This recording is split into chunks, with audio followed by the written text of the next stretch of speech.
We often talk about growth strategies on this show, but none of that matters if the process of podcasting is burning you out. If you're scrambling every single week to edit, write show notes, get the episode live, then this episode is your intervention. Welcome to Podcasting Unlocked, the show for purpose-driven podcasters. I'm Alesia Galati, founder of Galati Media, and I'm here to share actionable strategies to help you amplify your message and grow your audience. Hey friends, it's Alesia. This episode is going to be a good one. We are compiling 4 specific strategies from experts that have been on the podcast who have mastered the workflow of podcasting. Now, I am at the point where I am feeling this burnout. I am feeling this overwhelm, which is why if you've been listening to the podcast for a bit, you know that I am going to be stopping this podcast at episode 300 and then seeing what I want to do next. Give myself some time and some space. Maybe I'll be back. Maybe it'll be something completely different. We'll see. But I wanted to kind of open the vault. Let's talk about this topic of creating a podcast workflow, auditing your podcast workflow, and making it work better for you. We're going to be covering custom GPTs. I know that is a big topic right now. Some quick win automations, the power of SOPs, and how to manage your calendar so you actually have a life.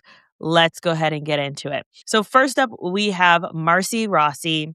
We all know that AI can write content, but usually it sounds quite robotic. In this clip from the episode with Marcy, we're going to be breaking down exactly how Marcy creates a custom GPT that acts like a standard operating procedure or an SOP so that she never has to repeat her instructions. And so let's talk through how you created this custom GPT and what it looks like. Yeah. So, first thing about me, I really hate doing things that are unnecessary. Like, I'm about efficiency. I want things to be smooth and simple and effective. And so if I'm doing the same thing over and over again, I'm going to get annoyed. And when we talk about creating a great prompt, we have to also recognize that whatever AI tool that we're using, I'm just going to use GPT throughout the remainder of this just to make it easy. But they have a limited memory. So if you have a long conversation, you can test this. You can say, hey, what was that first question I asked you? And it's going to get it wrong at some point because it can only store a certain amount of tokens. Now, when you have a custom GPT, you can upload files and it will refer to those files every time. So it's refreshing its memory on these things every time. And so, for example, I'll have files in my custom GPT that's like Marcy's writing style. And it'll say, Marcy does not say words like fluff or girl boss. And Marcy is obsessed with using adverbs like really and actually, and she curses a little bit. And, these are things that are about me and that's already in there. I've also included a file. It is kind of going into what you were talking about, and hopefully this doesn't get me into too much trouble. But what I did was I uploaded the list, not into the custom GPT, but first separately in a prompt, I uploaded a list of podcast titles from a podcast host that I really like. And I said, help me analyze these. Why do these work? What is the technique here? What is the tactic behind what is driving these things? And it came up with a list of these are SEO optimized. They have a lot of keywords. There's a bit of intrigue in there. There's whatever. So it would describe the types of titles that I personally found appealing. And I've used that description to train ChatGPT to say, these are the kinds of titles, not the actual titles from this person. And then I've uploaded all of my show notes from the past. But these are all my show notes. And so now Marcy has this and the key actions, and it always ends with a thrive in 5. And so it can refer to that every single time. Instead of every time I have to have a prompt, Right. I have all of these pieces here. So, as I'm creating these podcasts, I realize there's so many pieces. You have to have a podcast title. You have to have show notes. You can add on more things from there. You can add a LinkedIn post or a Instagram post or whatever. You can turn it into a blog, which is something that I've done where I've taken the episode and turned it into something where they don't have to listen to the episode at all. It's the same content, but in a written format. Different pieces that you can do there. And if every time I have to ask it, it's just an extra step for me versus now I have a GPT trained on my podcast specifically. I upload a transcript and it says, okay, what do you want? And normally the process goes, I want a title. Okay, now I want show notes. Okay, now I want a blog post. Okay, now I want the LinkedIn post. And it can go step by step referring to the example documents that I've given it so that I each time don't have to say, no, ChatGPT, it's actually supposed to look like this. So it's definitely saved me a lot of time. It's a little bit of setup in the beginning, but not nearly as much time as you have to do correcting ChatGPT of, don't forget, every single time my show needs have to end in this format or whatever. Yeah. When you say, like, I have a custom chat GPT, what does that mean for people? It's not like, hey, I just open up Gemini and I'm like, new chat. That's not what it is. So for people who are like, what do you mean custom? Again, I'm a nerd, so sometimes I forget that like not everybody has like 40 custom GPTs like I do. So basically, when you have a ChatGPT, Gemini, Claude, etc., it's trained on like I don't know the number, but just like say like all of the knowledge. Let's just go ahead and say it's got all of the knowledge. It's pulling from the web. It's pulling from apparently trademark sources. It's pulling all of this information in. And when you have a custom GPT, you can still allow it to look for other things, but you can tell it, I want you to look at these things. So instead of just doing what it's generically trained to do, you say, no, I don't want you to just respond however you feel like responding. I want you to ask me this question and then do this thing and then do this thing. So basically, you are, instead of just having a chat, you're having a chat where you designed it exactly how you want it to go. Now, the output is still going to be the way ChatGPT comes up with it, but generally you're saying, this is the flow of things that I want to do, and you don't get that control in a chat. So when you're building these things, there's kind of two things. I'm going to go through how you do it in ChatGPT. Essentially, there's like a explore GPTs on the side, and you can create one. And if you have already really well-targeted instructions, which again goes back to the prompt, the better we can inform ChatGPT what it is we want, the better output we're going to get. But if you don't feel like writing these instructions, or if you're not very familiar, there's like basically like you have a chat to create the custom GPT. It's like, what do you want this to do? How do you want it to look? And it'll write the instructions for you. So basically you're kind of just designing your own model where these are the steps that I want you to take. And then you can upload that support to say, this is the file that I want you to look at each time you're creating that show notes so that each time it's exactly the way that I want it. So pretty much you're handing it an SOP and saying, do it. Absolutely. Yes. SOP is my favorite words. So yes, you're saying these are the steps that you need to follow in this exact order. Don't get creative here. Do this thing and it'll do this thing. And sometimes that's honestly all we need. Like creativity is fun and all, but like sometimes I just need you to do the thing. Now that you have your AI helping you with the writing, what about the project management? This is a big part that a lot of people get wrong. Jackie Hayes is a systems strategist, and in this next clip from her episode, she explains why you need a workflow tool. And this is even if you are a solopreneur. Now, if you're wanting to grow your team, this is non-negotiable. Please, please, please do this. Now, let's go ahead and listen to how she uses ClickUp, my favorite platform, to ensure no step ever gets missed. So you work in systems, and my background's in manufacturing and supply chain, so I love a good SOP and workflow. But how do you tie that work into what are some of the things that you do with your podcast specifically that really help you already having this expertise on the back end? Yeah, like you, I'm gonna guess you probably think in the same way. It's just automatically workflows in your head. Yes. So it's people ask me, I'm like, it's just magically there. I don't know what to tell you. But it was very important to me from the very beginning because I had helped clients with their own podcasts. Oh, I want to do a podcast, and all of a sudden they get overwhelmed. Okay, let's figure out how this should work and where am I supporting you in it and what's for you to do, et cetera. Because they hadn't even thought through, well, how am I going to invite guests and how am I going to all of those things. And so having had the experience supporting my clients, I knew from the start, okay, I need to make sure I know how I want to invite guests. How will I take pitches? How will I decide if somebody's going to be a guest on my show? What are all the steps that actually have to happen for my podcast to go live for the world to listen to? And I think that's one of the things that I'm very good at doing is saying, this is the end result.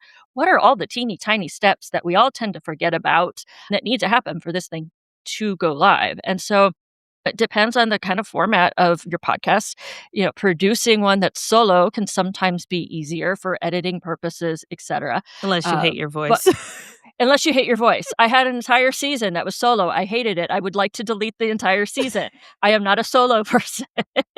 So it's awful. There was a lot of clapping when I was recording episodes on that one. so I would remember what to edit out. So it became very important to me to be like, okay, what are my steps? And I'm a solopreneur. I don't have a team, but I use ClickUp because that's the kind of person I am. And I have basically my SOP in ClickUp. It's the steps. It's a subtask for each episode. Did you send the thank you for the guest that you recorded with? Did you let them know what day the podcast was going to go live? Did you create the Google Drive folder that all the stuff is going to live in? And so it's all right there in my ClickUp. So as soon as a podcast recording is coming up, it will remind me, you need to do this today if you haven't already. And then I go to my Google Gmail templates and I pull that up so I can send it. And I know from you that you have a great system being your guest of like, these are the things you need to remember as a guest, quiet room, etc. And so, coming on as your guest, I knew exactly what was expected, when, and all of the things. And it just alleviated a lot of the anxiety of like, there's been shows that I've just shown up on and I'm like, I don't know Right. what we're doing, but I'm here. So, Yes, I love that even though you're a solopreneur, you use ClickUp. Every time that I hear someone asking me like, "Hey, what project management tool should I use?" I'm like, "Do you have a team?" Because if you don't have a team, I don't know that it makes sense to use ClickUp, but with the way that yours and my brain work, I think that ClickUp works so stinking well because you can see it any way you need to see it. It's got the automations in there, which makes it super easy. So, all right, I create a new task for an episode. Great. It automatically adds my entire checklist to each of the episodes. And then my team can see that. They know what they're doing.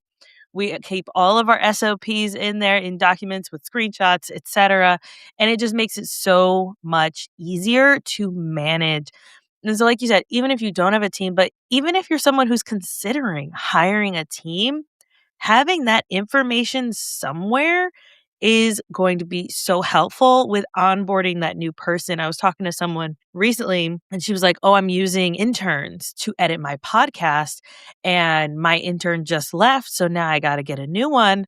And I'm like, "Do you have SOPs in place or are you doing brand new calls with each person?" And she was like, "I didn't even think of that." And I was like, "Oh my goodness, like, no, please, please, please don't do that." And so I like to there's a tool I use on Chrome's browser. There's an add-on you can do called Tango. And if you select it, and then you're working in Chrome, Tango allows you to create SOPs based on where you're clicking, what you're looking at, and it makes it so easy to just copy and paste that into a Google document, and then here you go, intern, or here you go, new virtual assistant, or whomever, to be able to manage it. So there's so many ways to make this work for you. yeah, some folks, ClickUp doesn't work for them. They need a piece of paper. I've got a lot of clients who are paper pencil people. They're like, I won't remember to go into ClickUp. I don't care if it gives me notifications. I'm a paper planner type of person. I'm like, okay, then just have a checklist that you print off for each episode. Yeah. Put it on a clipboard and then you can just manually check it off. Some of them are like, that's the dopamine hit I need that I don't get from ClickUp or Asana. I'm like, that's fine, but have a checklist at least. For a short time, I did have a VA helping me with my podcast. And so all the communication that needed to happen about that episode was right there in ClickUp. I have the outline for the format of my show notes is in the description. So it's easy to see. We need to have the guest links here. This is where the topics covered goes. So they could write my show notes for me. They could find the Google Drive folder without too much hunting and, looking around because it was linked right there on ClickUp. So it made it so much easier for me to hand off even a small portion of my episodes to somebody else, which in the long run is, I think, one of the keys to continuing to love podcasting is having somebody else help you with it. Right. All right, so we have the AI, we have the project management tool. Now let's save time during the actual recording. Joe Casabona is the king of podcast automation, and he shared a tip that changed how I looked at editing. Taking notes while you record so that you don't have to listen to the whole thing again. This is a game changer, especially if you are someone who is editing yourself, you don't have a team, or you have a team and you want to make sure that they're taking out the parts that are really important to take out.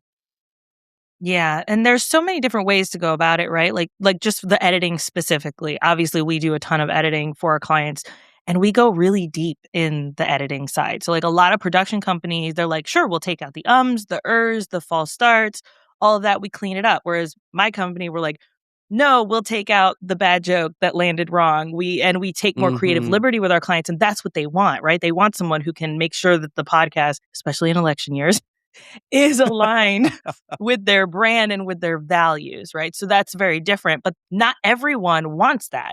Some people are like, keep in the ums, keep in the, oh, wait, I didn't mean to say that. And that's fine. There's two completely different types of people there. And I love what you said about the quick wins, right? So, what are some other ones that if people are like, okay, I'm thinking about my process, and let's say I just write it all down, what does my current workflow look like? Where are some places, you mentioned the scheduler, where are some other places where they can really get those quick wins? I think that there's the next part in scheduling, right? Scheduling to some sort of planner, right? Because if you don't have a planner, you're either doing this, you're publishing week to week, and that's how you miss an episode and get overwhelmed. And you're like, I got to publish now. Or you're trying to keep track of 4 episodes, maybe 8 episodes in your head all at the same time. And so if they don't have a preferred, let's say project management tool, but that's like Mhm. a very generous nomenclature. If they don't have one, I'll usually recommend Trello or Google Yep. Sheets. Those are free and easy to use. And we just send the information over there, right? And then the other thing that I'll recommend they do is, and this does take a little bit of time to like training and kind of like practice, is I tell them to take notes during the interview. And they don't have to be super deep notes. It could just be like time-edit, right? Because most people I talk to them will do the interview. They'll be fully engaged, which is really important, right? You need Right. to be fully, this is why it takes practice, because I'm fully engaged also taking notes, right? But then you don't have to go and listen, even if you're listening at 2x, right? You don't have to go listen to that again. You can just send it to your editor and say, hey, here I messed up Alicia's name, so can you cut that out, right? Here I made a joke that didn't land, so can you cut that out, right? At 15 minutes maybe we hit a really good cold open. Like, can you use that quote in the cold open, right? Yeah. And with tools like Descript, if you have the timestamps or just like the words now, like you can search the transcript there. So that will speed up your process a lot by basically cutting in half the amount of time you have to listen to your episodes to figure out what you're going to edit. And pro tip for solo episodes, pause. I tell our clients this constantly. So often we try to barrel through our mistakes. And so Yeah. it's so much more difficult to edit after the fact when if you just take a breath, what was I talking about? Okay, restart that phrase. You can see very clearly, see that long pause in the either whether you're using audio or if you're using the transcript, you can see those pauses really easily, especially in Riverside and Descript, to be able to make those edits. So pro tip for those who are doing solo episodes. But yeah, for guests, it's so hard because you are trying to be very engaged and excited and keep it, okay, where was my next question going or what were we talking about? So I like that idea of just like even a little note. I know in Riverside, they also have a mark clip. So you can add a marker of like this thing. So you just Yeah. click as like a note of this timestamp. So that's really cool too. I don't know if the other tools have that. I like Riverside. So that's why I mentioned that one. I did try Squadcast for a while because I was paying for Descript anyway, and then like I ended up not paying for Descript and and like going back to Riverside. It was a rough loss for Descript, I feel. But yeah, I really love Riverside. I'll clap my hands because that makes like a long line on the WAV file. But a long pause, especially if you're using Descript or Riverside, probably works a little bit better, right? Because in Descript they have like the little like gray icon, like gray dots for the length of the Mhm. pause. So that's maybe a little bit more visual. And then finally, we have Lance Cayko. Lance runs an architecture firm, is a professor, a builder, and has released over 500 episodes. When I asked him how he does it all, he gave me a simple mindset shift. Stop scheduling and start making appointments. Yeah, how do you make time for all of that stuff? I do exactly that. I make time. I Mm. make time for it. I'm very intentional with my time. I used to tell folks when they would ask me that question, how do you manage all of this? And I would say that I schedule everything, but that the framework of that in your mind when you say that, to me at least, I was always, it didn't feel as pleasant as it could be, I would say. Mm. And so what I do is that I shifted my language to say, I make appointments for everything. I make appointments for my friends. I make appointments for my family. I make appointments for myself, taking care of myself, doing self-care, going to the dentist, getting my ears cleaned, doctor's checkups, doing push-ups, drinking healthy shakes, all that kind of stuff.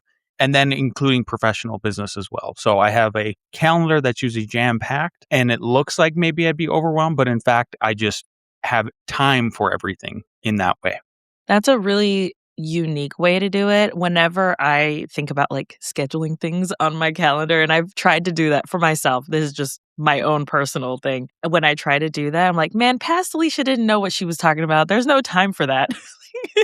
But if you create that structure, then it sounds like you're able to make it work for you, right? And making sure Yeah. you have that time. Yeah. Another phrase I like to use with that is like discipline equals freedom.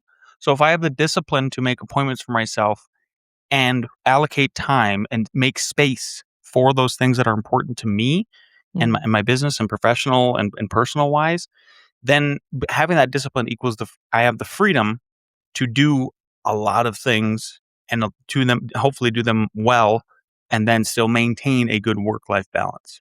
How often do you kind of audit that? Because I know that's really important, right? With like keeping up with the things that are important to you, because life obviously changes and certain things might be important to you one quarter, but maybe not the next. How often are you auditing that? That's a really good question. I think it's the most concise way I could answer that would be now it's down to the semester is when the Mm. audit happens. So the last semester in fall of 2023 is when the first time that I taught at two different universities in two different cities. One is close to us. I'm located in Longmont, Colorado. CU Boulder is about 20 minutes away. But the bigger one, and there's my alma mater, which is further away distance-wise, bigger distance-wise, is North Dakota State University up in Fargo. That was a very intense semester for me, and I'm using semester just as a frame for time. And so what I found is, kind of relating back to the podcast, was I need to consolidate and reassess when I could even give interviews like this, or I can Mm. host interviews where I have people on our show. And it's like 9 to 9:30 a.m., Tuesday, Thursday. That's my slot, pretty much. Sometimes Fridays, but mostly that's all I have space for, again, with that. So there's definitely times where I don't have it all figured out, and I didn't last semester. I had to reschedule a lot of people, including myself, Mm. for those times that were available. And so it's kind of like anything you do. When you teach a course, first time is you get about 50% of it right. Second time, 75%. A third time, about 95. Then you continually just hone in that last 5% as you teach and teach and teach until you maybe get burnt out on the course, honestly. Right. So it's the same sort of thing here. Is okay, so this is the second semester in a row where I've had a schedule that I know about. I understand the problems that I have to solve and the lectures I have to give and what's expected of me and all of that sort of thing. That's when I sort of hone in on it. So it's trial by error. There has to be some error involved. But if you don't recognize the error, then you're kind of missing out on the whole lesson. Marcy's incredible custom GPT, Jackie's ClickUp workflows, Joe's editing game changer, and Lance's appointment calendars are all so important. These are not just hacks. These are the infrastructure of creating a sustainable podcast. Now, if you're feeling overwhelmed, pick one of these to implement this week. Maybe you just start taking timestamp notes during your next interview. Start small, get your time back. And if this still feels overwhelming to you, I promise I've got you. Go to helpmypod.com. Let's talk through where you're struggling, where you might need support, and if it's not with me, with someone else, but creating a workflow that's going to work for you, your life, your schedule, and your podcast. Until next time, happy podcasting.